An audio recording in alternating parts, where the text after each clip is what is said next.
Welcome to today's audio video update. Today is March 4th. Looking at the S&P 500. At this point, we have broken down below the Kumo again. However, the Chicago has still not confirmed. We are sitting and we do have support on this longer-term trend line. If we look at if you look at the weekly charts and go 10 years. This is a very long-term trend line, and we are sitting right on it, supporting on it. We are also bullish on the weekly charts, getting support on the keygen here. So this might be an area of consolidation. Don't expect a move higher, a fast move higher at this point. It probably is going to consolidate. But again, there's nothing bearish on the weekly, and nothing. As far as the daily is concerned, your Chicago is below the candles, you're below the Kumo, so it is bearish, but you have to consider the fact that you're sitting on support and you're in a bullish weekly chart. So I would be very cautious about putting long positions here, and as if we break below and close below this trend line, then there might be a chance to short it back down to the 200-day moving average. We could test that again, but you'll be very nimble on the short side. If they can close it back above the cloud, we are back in a bull trend again. Same scenario on the Dow. We are below the cloud and Chicago below the candles, but Chicago has not confirmed the downtrend by breaking below the cloud yet. We obviously are in a bullish uptrend on the weekly chart, supporting on the keygen. So this does look like a chart which will consolidate.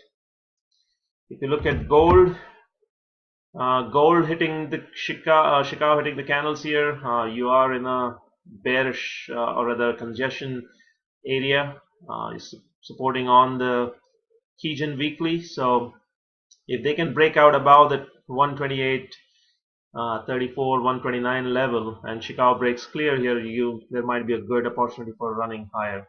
But at this point, I would avoid gold. Looking at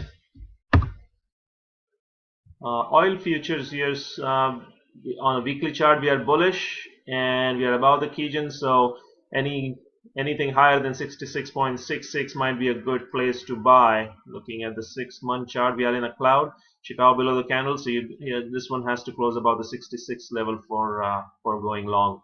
If they do close below the cloud, you might have a shorting opportunity down towards the 58 level where there is support, but again, that's not a great reward risk ratio. The main thing is the bonds /ZB. Bonds are still in a downtrend, so the interest rates are going higher here. At this point, the keygen might attract prices, but again, we are definitely in a bearish scenario on the bonds. So the interest rates could be going higher, so that might be putting pressure on the stocks. So at this point, if you're playing short on the ZBs, you could still stay short until they close it above the keygen. And about Google, somebody asked me on Google and CMG, but Google I would avoid. Again, it's the same chart as S&P 500, is below the cloud, so I wouldn't be buying this one with so much overhead resistance. Shorting, your obvious target could be the 200-day moving average if they take it back below the low of Friday. And CMG, I haven't looked at this in a while. We are in the cloud, we are in a congestion zone. There's a lot of resistance right here at the 328, 330 level. So this one would be a good buy above the 200-day moving average. That will clear these resistance levels. Would be very hesitant to buy at this point. Notice there's also a gap resistance right here which they haven't filled yet, so until they can fill that gap, you have that resistance as well. So I'm not that bullish on CMG at this point until they can close above the 200-day moving average. That will be it.